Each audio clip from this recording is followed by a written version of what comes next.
Magandang hapon mga bata. Bago tayo magsimula sa ating aralin, maaari magsipagtayo muna ang lahat para sa ating panalangin. Amen. Bago kayo po, maaari magpulutin muna ang mga basurang nasa ilalim ng inyong upuan at ayusin ang inyong mga upuan. Sino ang lumiban ngayon sa ating klase? Wala? Mabuti kung ganon. At bago tayo magsimula, sino sa inyo ang nakakaalala ng ating huling tinalakay? Ikaw, Pato, ano ang ating huling tinalakay? Magaling! Ang ating huling tinalakay ay tungkol sa panguri. Ngayon naman,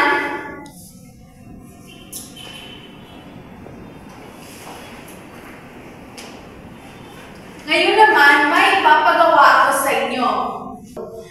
Panutot, itaas ang thumbs up kung ang larawan ay nagpapakita ng pagiging masunurin at thumbs down naman kung hindi. Narito ang mga larawan. Para sa unang larawan, ano kaya ito? Thumbs up o thumbs down? Magaling! Ito ay thumbs up. Ipagpalagay natin na tapos na ang kanilang gawain. Ngayon naman ay babasahin ko sa inyo ang tulang ang batang masunurin. Kayo ay makikinig dahil may mga katanungan ako para sa inyo. Ako ay batang masunurin, utos ni nanay ay susundin, utos ni tatay gayon din. Yan ay di nilimutin. Pagmamahal ay pinapakita sa pagsunod sa kanila.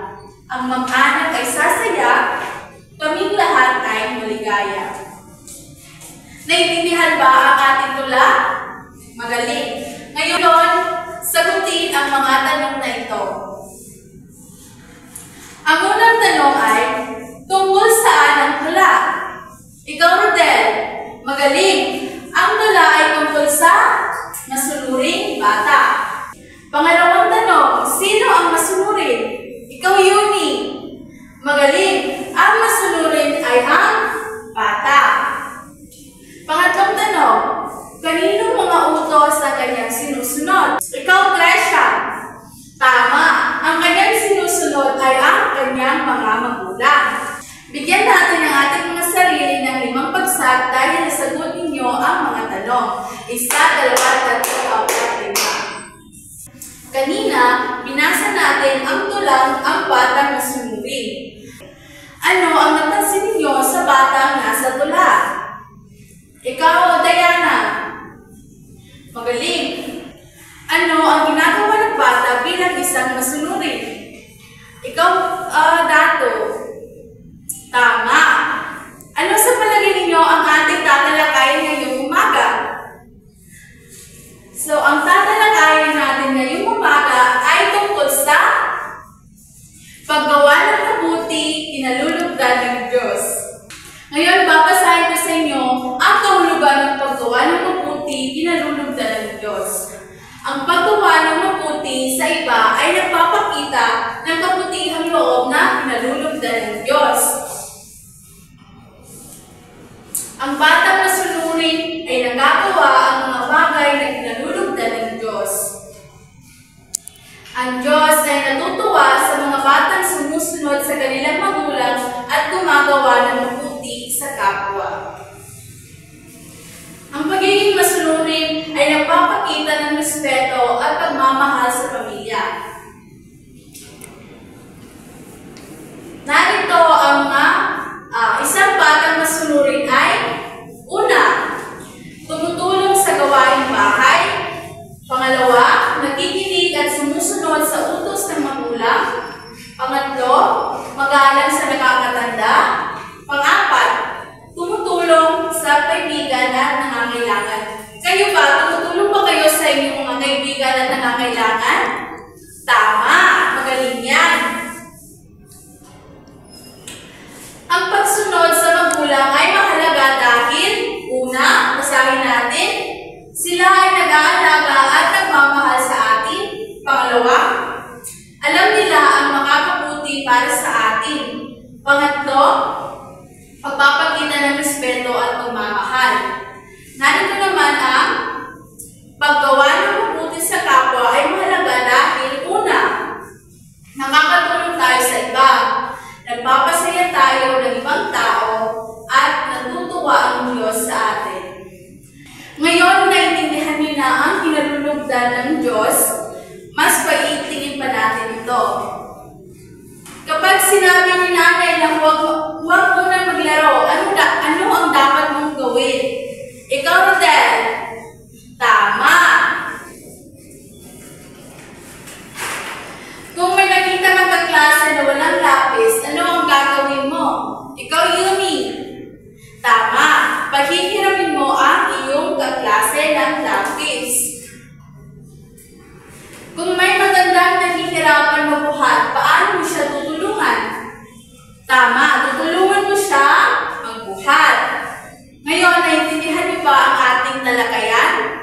Para malaman kung naintindihan ba talaga ang ating talakayan, ngayon ay magkakaroon tayo ng pagkakagawain o role-playing. Hahatiin ko kayo sa 3 pangkat. Ito ang pangkat 1, pangkat 2, at pangkat 3. Ang bawat pangkat ay gagampan ng isang sitwasyon na nagpapakita ng pagiging masunuri.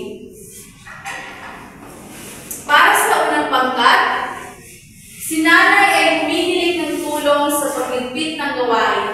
Ano ang dapat gawin? Pangalawa, may kaklase walang lapis. Paano siya matutulungan? At para sa pangtatlo, may matandang hirap maglakad sa kalsada. Paano siya matutulungan? Bibigyan ko kayo ng 10 minuto para tapusin ang inyong maikling pagsasalita.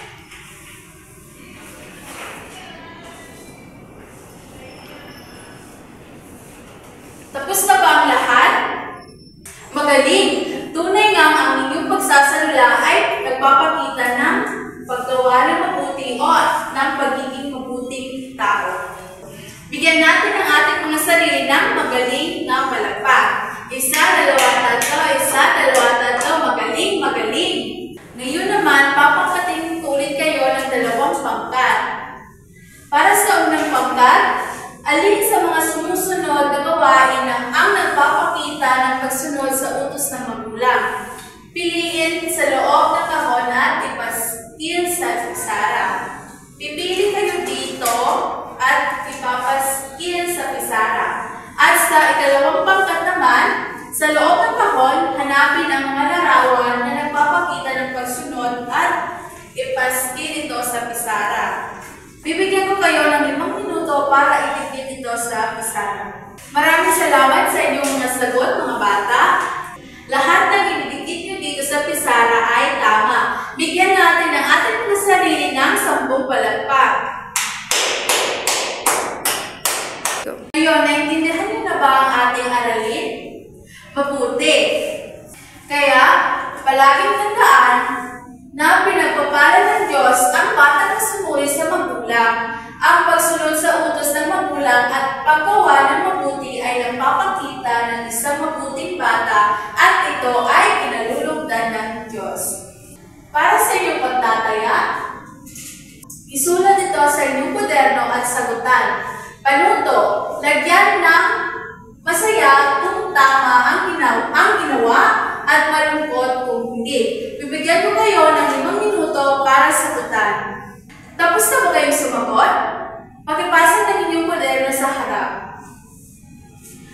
At dahil oras na ng uwian, pakisulat ang inyong takdang aralin.